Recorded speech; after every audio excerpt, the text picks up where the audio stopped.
नमस्कार, मैं संदेश नेमा और आप देख रहे हैं खबर समय जगत। आइए नजर डालते हैं आज की ताजा तरीन खबरों पर। भोपाल की दक्षिण पश्चिम विधानसभा क्षेत्र की शान बन चुके प्रतिभा सम्मान समारोह का आयोजन इस बार पहले से भी ज्यादा भव्य और व्यापक रूप में किया जा रहा है। नव प्रयास सांस्कृतिक एवं सामाजिक विकास समिति के बैनर तले ये गर्मामय आयोजन आगामी 29 जून रविवार को रविंद्र भवन स्थित हंस ध्वनि सभागार भोपाल में संपन्न होगा।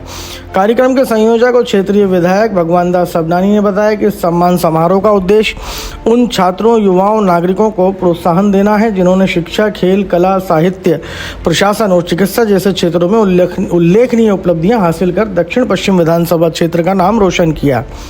विधायक भगवान दास सबनानी ने बताया कि समारोह में न केवल कक्षा 10वीं 12वीं में 90% या उससे अधिक अंक प्राप्त करने वाले विद्यार्थियों को सम्मानित किया जाएगा, बल्कि BA, BCom, BSc, MBA, BEd, LLB, degree और पीजी कोर्सेज में 75% से अधिक अंक प्राप्त करने वाले विद्यार्थियों को भी मंच पर विशेष सम्मान मिलेगा, बशर्ते वे दक्षिण पश्चिम विधानसभा क्षेत्र के निवासी हों।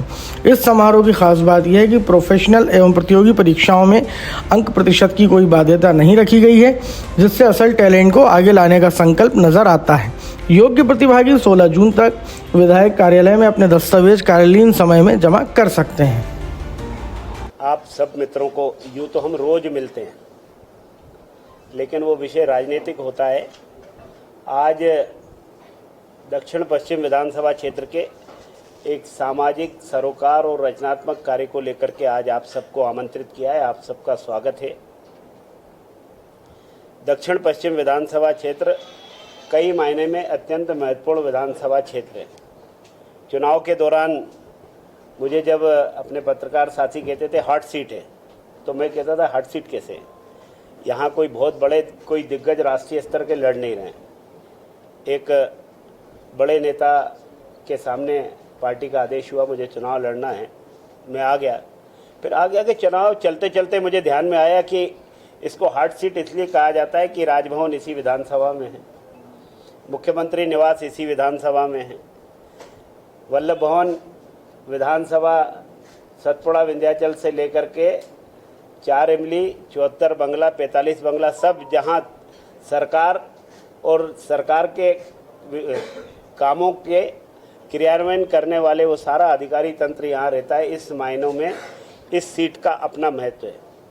चुनाव के बाद जो क्षेत्र के बाकी विकास के काम हैं उनको प्राथमिकता पे रखते हुए, साथ ही यहाँ के युवाओं को हम उनको सम्मान दे सकें और उनको आगे बढ़ने का थोड़ा सा उत्साहवर्धन कर सकें, इस नाते से पिछले वर्ष एक कार्यक्रम किया था छात्र छात्रा सम्मान।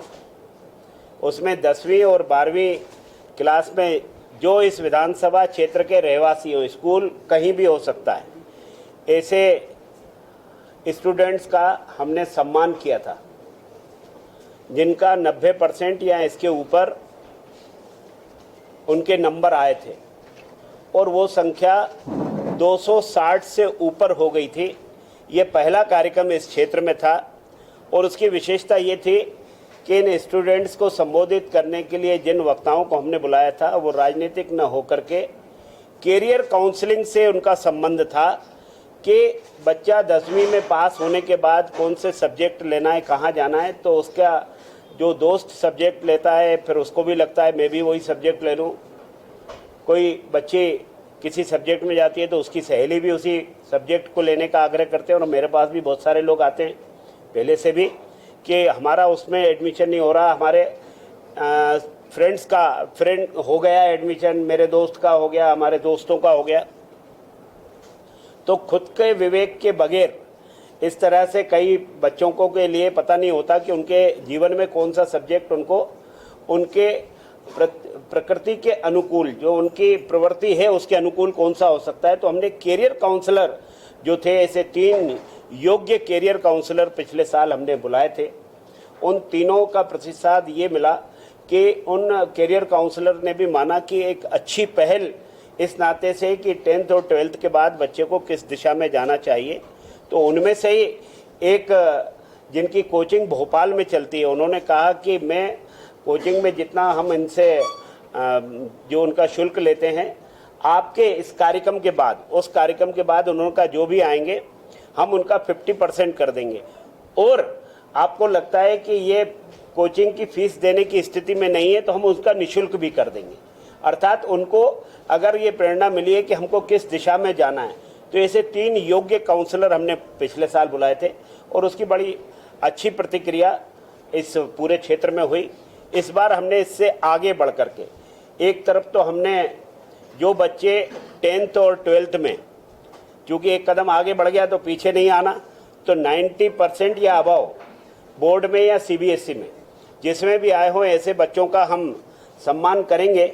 वहीं इसके साथ हमने ग्रेजुएशन, पोस्ट ग्रेजुएशन और डिग्री क्लासेस में भी जिनके 75% या ऊपर आए या UPSC, MPPSC में जिनका एंट्रेंस हुआ है, जिनके इंजीनियरिंग कंप्लीट हुई है, MBBS कंप्लीट हुई है या जो LLB कंप्लीट किए हुए हैं, ऐसे भी जो रहवासी इस क्षेत्र में हमारे, उनकी चूंकि आयु छात्र छात्रा से ऊपर उठकर है, उनको लगता है कि इनकी आयु थोड़ी बड़ी हो गई, लेकिन उनको भी सम्मानित करना इस क्षेत्र में हमारी वो प्रतिभाएं हैं।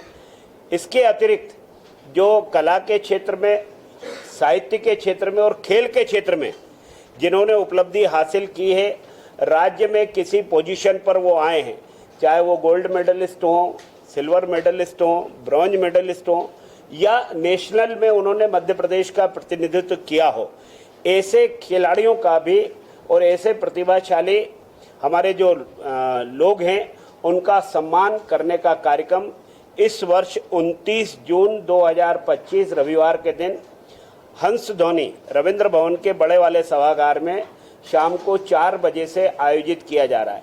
कुल मिलाकर के यहाँ की उन प्रतिभाओं को सम्मानित करके उनको जहाँ मेडल भी, मतलब पुरस्कार भी देंगे, उनको उपहार भी देंगे और उनको प्रमाण पत्र भी, ताकि ये संस्था नव प्रयास के माध्यम से ये कार्यक्रम हम आयोजित कर रहे हैं। आज हमारे इस प्रेस में नव प्रयास के अध्यक्ष तरुण चूड़ामणि जी भी हैं। इस कार्यक्रम के संयोजक पार्षद बहन आरती अनेजा जी, हमारे इस कार्यक्रम के सह संयोजक संतोष ब्रह्मभट्ट जी और पूरी टीम है, 12 साथियों की टीम है जो इस काम को देखेगी। हमने उसके लिए कहा है कि एक जो भी ऐसे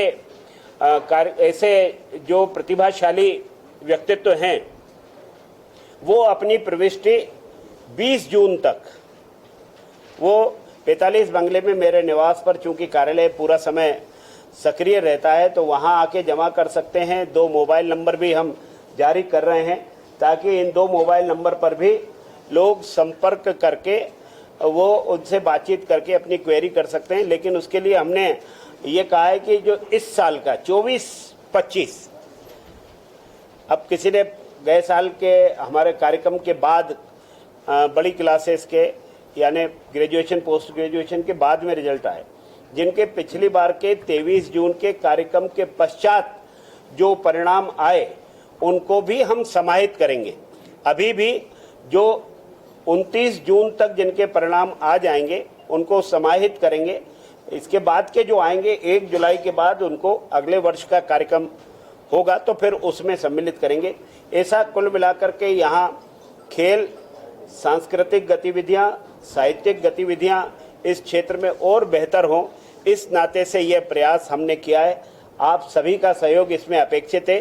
ज़्यादा से ज़्यादा लोगों तक ये सूचना पहुँचेगी तो इस माध्यम से वो आएंगे और उनको देख करके, जिनका सम्मान होता है, उनको देख करके बाकी स्टूडेंट्स को भी, बाकी क्षेत्रों में काम करने वाले लोगों को भी प्रेरणा प्राप्त होती है। इसलिए ये कार्यक्रम एक कारगर कार्यक्रम होता है, महत्वपूर्ण कार्यक्रम होता है। इसमें आप सबकी भागीदारी अपेक्षित है। आप सबका बहुत बहुत धन्यवाद। ऐसी और रोचक खबरों के लिए जुड़े रहिए खबर समय जगत के साथ। नमस्कार।